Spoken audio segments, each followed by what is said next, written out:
Let me take you on a field trip to Georgia, US. On a hill in Elbert County, there is a granite monument called the Georgia Guidestones. Built in 1980, the monument is veiled in mystery. It was commissioned by a man who used the pseudonym R.C. Christian. He paid a handsome price, but insisted on remaining anonymous. The monument consists of 4 massive standing stones, 1 slab stone at the top, carried by a pillar stone, plus 1 explanatory stone. 2 things are captivating. First of all, the monument is an astronomical clock and calendar, focused on the sun, the moon, the equinoxes and the solstices. A hole was drilled in one of the stones, through which one can see the North Star. Secondly, the stones contain text, information about the future Earth and the era of reason. It is written in 8 modern languages. The shorter message is inscribed all around the top stone in 4 ancient languages: Babylonian, Classical Greek, Sanskrit, and Ancient Egyptian. This is the message.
By the majority of the people to be a wonderful institution, the UN was founded right after World War II in October 1945.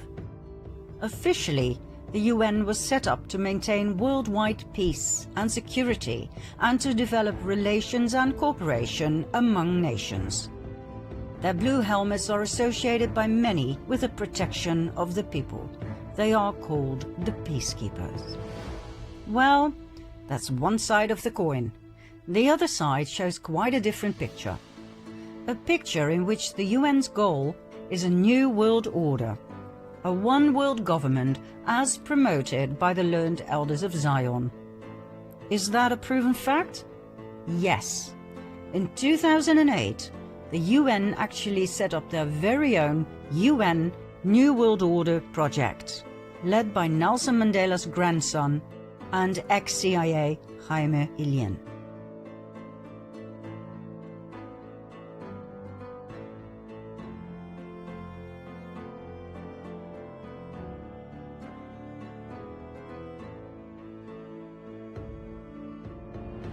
According to highly influential people like the presidents Bush Sr. and Bush Jr. and Gorbachev, the New World Order must be founded on the principle of collective security. And that is precisely where the UN comes in. The UN Blue Helmets can lawfully intervene whenever the UN believes a country is a danger to collective security. They can lawfully send an army and attack that country, like they did in the Korean War in 1950 and again in the Persian Gulf in 1990. Or they can lawfully send military missions to a country like in Sierra Leone from 1999 till 2006. The UN Army comprises of 70,000 soldiers from various countries. Is this a good thing or a bad thing? Well, let's put it this way. Assuming that the intent was good, the outcome was often bad. Terrible, as a matter of fact, even shockingly horrific. Now we understand that many people will have a very hard time realizing that organizations such as the UN and its WHO are not the benign entities they claim to be. We understand the level of cognitive dissonance, of denial that we may trigger. But it is imperative to realize that both the UN and the WHO are cabal machines to the core. They hide behind a facade of beauty, but make no mistake, behind their mask, these entities are monsters. So, in order to deal with the myth of the peacekeepers, here are some facts that everybody needs to know. The UN has been involved with sexual exploitation and abuse for decades. There have been countless reports of sexual abuse, rape, women and child trafficking. When UN peacekeepers were stationed in Cambodia in 1993, the number of prostitutes rose from 6,000 to more than 25,000 in that year alone. The widespread use of prostitutes involved violent sexual abuse of girls.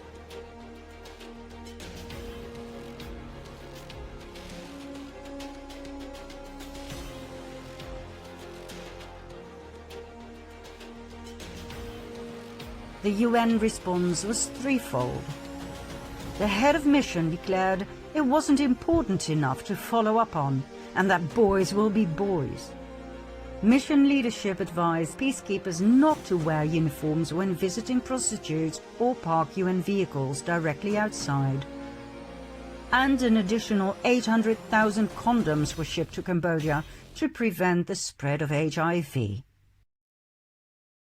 Ah well, 1993, that's a long time ago. Okay, 2 years later, in 1995, in Bosnia and Herzegovina, evidence emerged that women and girls were being trafficked to work as sex slaves for UN personnel, and later that interveners were complicit in sex trafficking. However, it took 6 years before the UN came forward with a statement, and only because of rising public attention.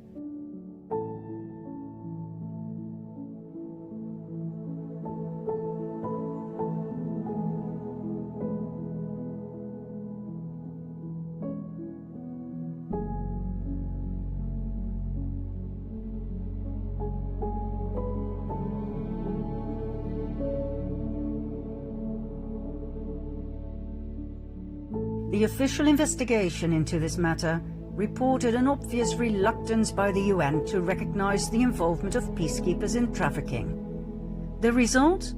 Did the UN prosecute any of the abusers or traffickers? No, it did not. It rewrote the definition of trafficking, making it less severe a crime under international law, and failed to provide adequate victim protection. Shortly thereafter, independent consultants raised the alarm that UN and NGO staff were abusing and exploiting local women and girls in refugee camps in Guinea, Liberia, and Sierra Leone. According to an Oyos investigation in 2001, Sexual exploitation and abuse was most common. Examples? The sexual relationship between a UN civilian staff member and a 17-year-old refugee in exchange for school fees. The violent rape of girls by NGO staff. The rape of boys by Blue Helmets in Sierra Leone. The exchange of sex for food provided by NGO staff. And the refusal of international staff to take responsibility for children fathered with local women. From opportunistic sexual abuse, transactional sex, and networked sexual exploitation to planned sadistic attacks. 2015, Central African Republic. 2 girls aged 14 and 18 were gang raped by armed MINUSCA peacekeepers near their base. The 18-year-old had asked for some food. The 14-year-old had simply walked by. Same year, same country. Homeless and starving boys aged 8 to 15 were repeatedly raped by 26 UN peacekeepers.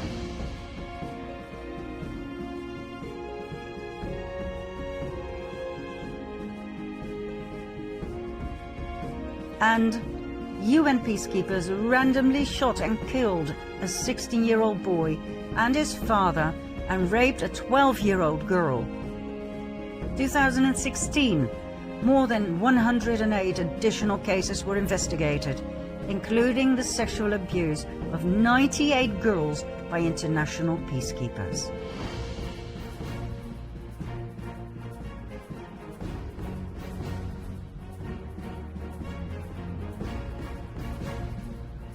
The list of sexual exploitation and abuse is endless.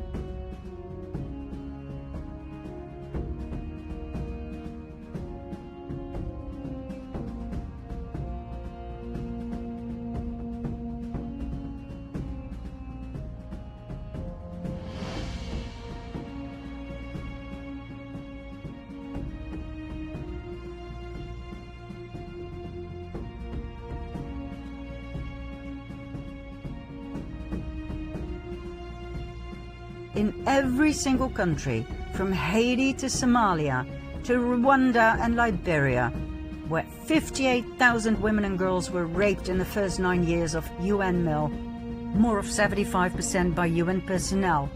From East Timor to Sarajevo, Bosnia, where Italian peacekeepers ran child prostitution rings from their barracks, the Blue Helmets left a trail of abuse and trauma. As one of the official reports so strikingly put it, many parts of the world where the UN was present were descending into chaos, if not hell, and arguably with the assistance of the UN. There were plenty of investigations, but hardly any of the perpetrators who admitted to their crimes were prosecuted. Let that sink in. Even recently, the UN was once again connected with child trafficking and child abuse, when Canadian UN mogul Peter Dalglish was caught in the act abusing 2 young boys in Nepal. He was sentenced to 9 years in prison. Up until his arrest in 2019, Dalglish had been presented as a saint, a protector of children. He was country representative for UN Habitat in Afghanistan. He truly was into children. He even set up Street Kids International to help homeless children. What a saint. What a great loss to our children. Oh, and the UN have more on their slate. Remember the war in former Yugoslavia from 1992 till 95? In July 95, the UN failed to protect the so-called safe area in the enclave of Srebrenica. Instead of protecting the Bosnian people who had fled there, the UN Dutch bat turned away. There was nothing they could do. They too had been betrayed at the highest level.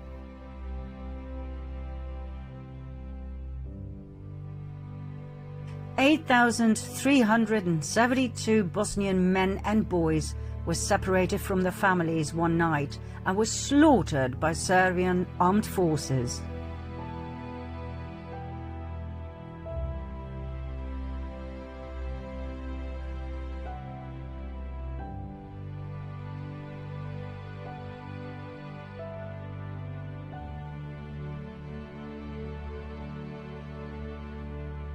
More than 100,000 people were massacred in this useless war, mostly Bosnians.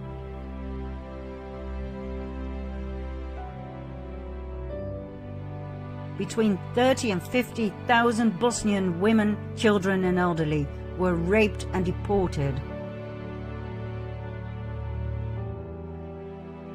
The official status of genocide wasn't acknowledged under international law until 2004.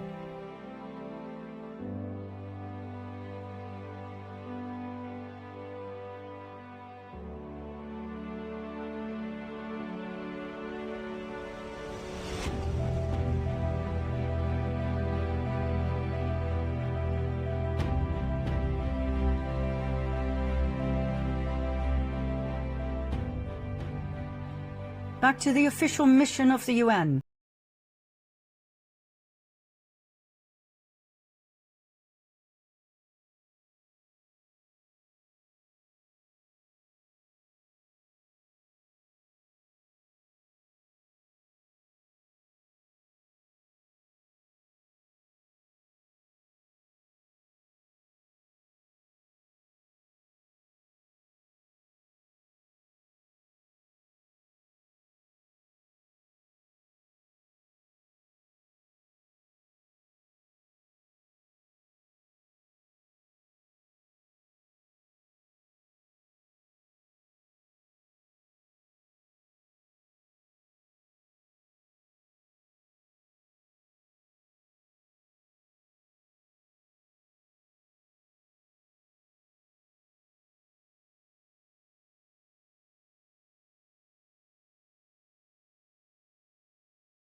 One 178 governments agreed with and signed the agreement. At the UN Sustainable Development Summit of 2015, Agenda 2030 was presented, an extended version of Agenda 21. 11 more goals were added to the original agenda, all aimed at the future of our planet and the human race, all aimed at sustainability. By now, 193 countries were participating. Do you know how many countries there are in the world? Only 2 more, 195. The only 2 that are called observer states are the Vatican and Palestine. Agenda 2030 contains 91 paragraphs. Paragraph 59 outlines 17 Sustainable Development Goals. There are 169 targets and 232 indicators. This makes it a rather dry document to digest. But we read it, and we were impressed. Impressed by the level of cleverness and cunningness with which something so evil was put together so seemingly benign. Using complex phrases in which words like peace, equality, safety and security are repeated frequently, the reader is actually left with a good, positive feeling. We'll show you the 17 Sustainable Development Goals in the following slide. Feel free to pause the video and have a proper look. We will, however, continue swiftly as we wish to point out where things go wrong, not where things appear to be right.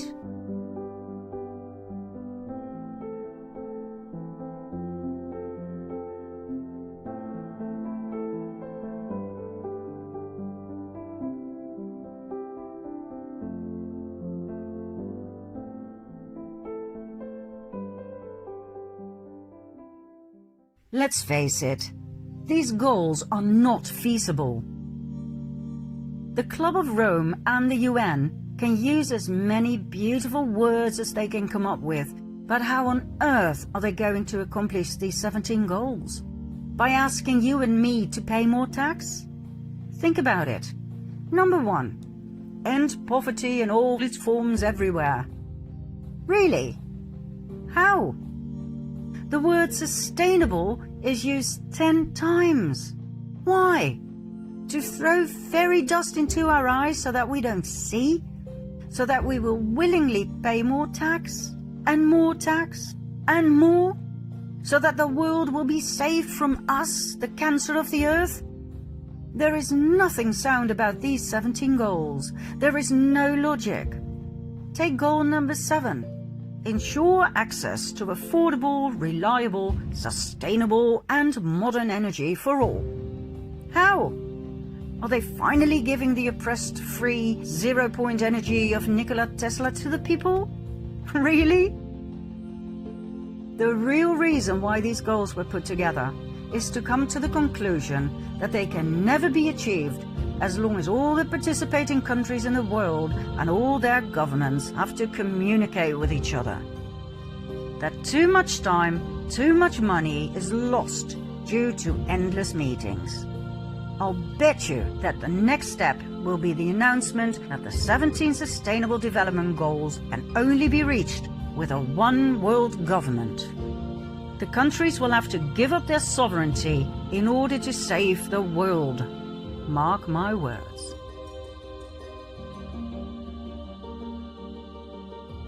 The essence of the entire Agenda 2030 is socialist communistic. It describes equal distribution of goods and money, which sounds great, but which in fact means that the rich countries are to share their wealth with the poor countries. These poor countries are generally run by highly corrupted usurpers, dictators, such as Kenyatta of Kenya and Obiang of Papua New Guinea, or Xi Jinping of China. Are they going to share their wealth, their blood money, with their people? That sounds like a wonderful idea to get rid of poverty once and for all. Everybody would be rich in a split second. Let's take all the money from these corrupted governments, add to it the immense wealth of the Rothschilds, the Rockefellers, both the British and the Dutch royal families, and of course the Vatican. Let's redistribute that wealth among the world population. My, what a marvelous idea to end poverty once and for all. Well, no. The people will share with the people. So, in my case, the Dutch taxpayer will have to pay and share with the poor people of, in this example, New Guinea. Now, don't get me wrong, I am for sharing, absolutely, but not according to the plans of the UN, where corrupt, malign governments remain unaffected. Read the paragraphs. the targets and indicators of Agenda 2030. Read them well, and you will see that the people will bleed, not the governments. Whenever governments talk about equality, you can rest assured that communism is involved, and they don't even hide it. Top globalists such as former NATO chief Javier Solana, a socialist, openly celebrate the plan as the next great leap forward. That's right, the old campaign slogan of the Chinese Communist Party.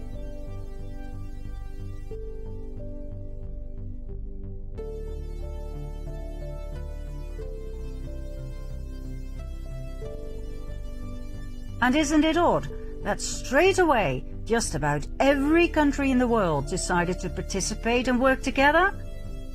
Every dictator of every corrupt government who still had the blood on their hands of innocent civilian victims signed Agenda 21 and later Agenda 2030. Countries that had been at war with each other for years, like for instance Ethiopia and Eritrea, now all of a sudden shook hands, smiled in front of the camera, and decided to forget about their wars on drugs, weapons, and people trafficking, just to focus on the importance of a better world? On sustainability? Are you kidding me? What on earth were we looking at here? How much will the implementation of Agenda 2030 cost anyway? Well, according to the UN, and confirmed by the World Bank in a 2015 statement, between $3 and $5 trillion per year. That is 12 zeros. $5 trillion per year. Where the hell is the UN going to get that money from? All those zeros are going to be collected from the taxpayers, from you and me. That's what the solution of the UN is all about. The moment a baby is born, that baby has a carbon footprint. And from the moment he or she was born, that baby will have to pay. Isn't that brilliant? The shame and blame that is put on you and me, my goodness me. Agenda 21, 2030, the Club of Rome, the UN, they all claim that we, the people, are to blame for the misery in the world, from poverty to inequality, from famine to the exhaustion of the planet's resources. Fine, let's talk about the planet's resources, shall we? Ever heard of Henry Kissinger? Oh, you will. Let's continue to part 6.